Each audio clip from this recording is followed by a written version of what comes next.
Saturday night at the movies. Who cares what you see?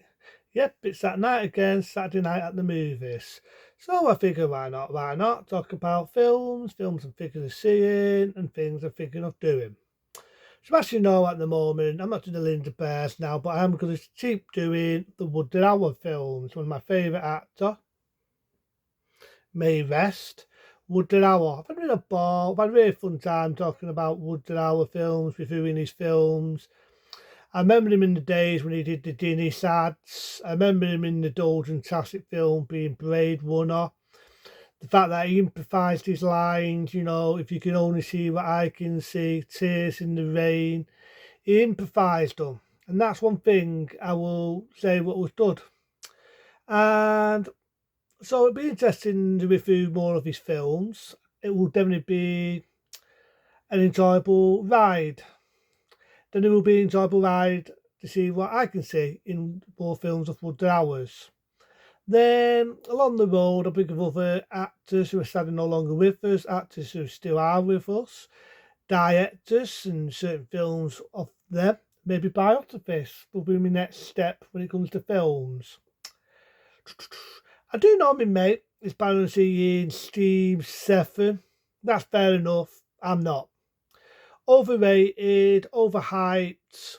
The only Steam I think I ever liked, I don't know if that rhymed that, but the only Steam I ever liked was that one. I respect the original Steam for a lot of reasons. One, it was done by my favourite director, and I'm going to do the same what I did with Woody Allen. May Rest, that being Rest Shaven. And it was dating one way because it brought back an old face. So if people want to know what I'm on about, I'm on about Drew Barrymore. Drew Barrymore from the days of E.T., Cat's Eyes, and other films similar to that, whether it be Firestar, damn good film. We all know she made a comeback with the movie Double Danger as well as Poison Ivy. Then some of her movie career started to die down a bit, didn't see her a lot. I do admit she made a short comeback in Batman Forever. You blink, you miss, yes, she's Highlander. I do like her in Bad Girls, again, she's Highlander, but the big break for coming back would have been in Steam. But the thing is, when Steam come out, there was an original poster, for people who may or may not know this, where you had Drew Barrymore, and she had this spear in her face there, and coming out of her face there was a different way what's going to happen to her. Then you've just got one with her doing that. Iconic photo, and you think she was going to have the big billing, you think she was going to be the star, it was Drew Barrymore, you think she was going to be the star of the film. So I respect Wes Craven. What Wes Craven did there was similar to like what he did in the original, the classic Nightmare on Elm Street. Think about it. Nightmare on Elm Street, you had a character called Chyna. And it starts off with Chyna running in the boiler room, Freddy chasing her. It was just a nightmare. She's talking to her friends. You got Chyna with her boyfriend. Chyna keeps talking. You see a lot of Chyna. Then there's another nightmare scene, iconic scene. Freddy comes out. This is Dodd. He's chasing her. Stoles the stats his face. You got the skeleton face. Damn good horror scene. As well as the cutting of his fingers. And she gets killed.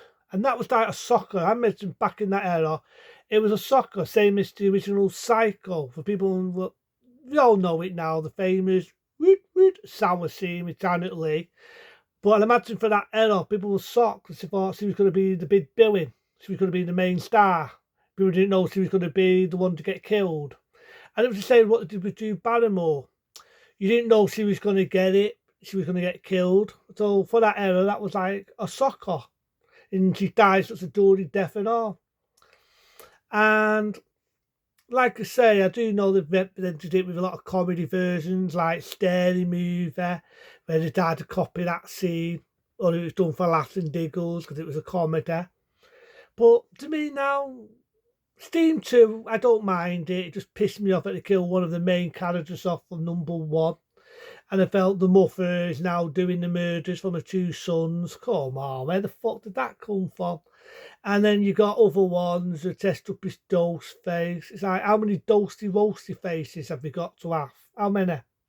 But I respect the first one because it brought back the slasher element. Without Steam, you would have had other ones similar. Like I Know What You Did There, Summer, some dud, some shit. Because when you think of slasher films, you think of Halloween. And one thing I loved about Steam was you do get a love letter to Halloween, as well as a funny scene where a guy's dressed up, I think it's a Chino, and he's dressed up like Freddy Krueger, which is a love letter to Elm Street. And I mean, it brought back that because I mean, I grew up watching the eras when you had My Bloody Valentine, which I'm presuming to see the uncut one. Classics like The Burning, the Friday the 13th, the original Halloween. Halloween 2 is my favourite. The original, not the shit make. I mean, I grew up watching ones where it'd be like Sort of High, which is one of my favourites. And there's probably other ones out there what I did in gems, what I like The Paula and other ones. I like that. I mean, I don't what's in that. And then for some reason, the slasher died out. We all know the history. The slasher died out. They made that many. But when Steam come out, it brought back that. It brought back that slasher feel. So I respect it. But then, like most, they made too many. That's what I'm going to say no matter. They made too fucking many. But my mate's going to see it, so fair enough. I might see He-Man, I might not. Depends how I feel. Again, not a lot of films what are interesting me. Not a lot of films what are getting me off. Not really anything really what's caught my eye this day. But it's early days. It's still early of this day. Who knows? The I saw they might make another Jurassic Park or another fucking monster film. Or another fucking film what might catch my eye. I don't know, I'm just getting boring. I might eventually, talk about a day, because being what, 26. And I was thinking of a day, right, what made the best day for films. And when I think of that, I think of 1986.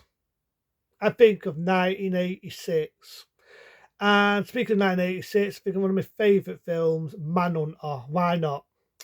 The one we all know played the serial killer in Manhunter, not Red Dragon, which was not a remake, it's taken of a book. I think they tried to make it more faithful to the book than the original film. I'm on about the original one, The Moon Killer. Tom Newman, I think his name is. Could be right and wrong, Tom Newman. He sadly passed away. May he rest as well. I actually missed the actor already because I always liked him more as the Moon Killer than the one that was Red Dragon.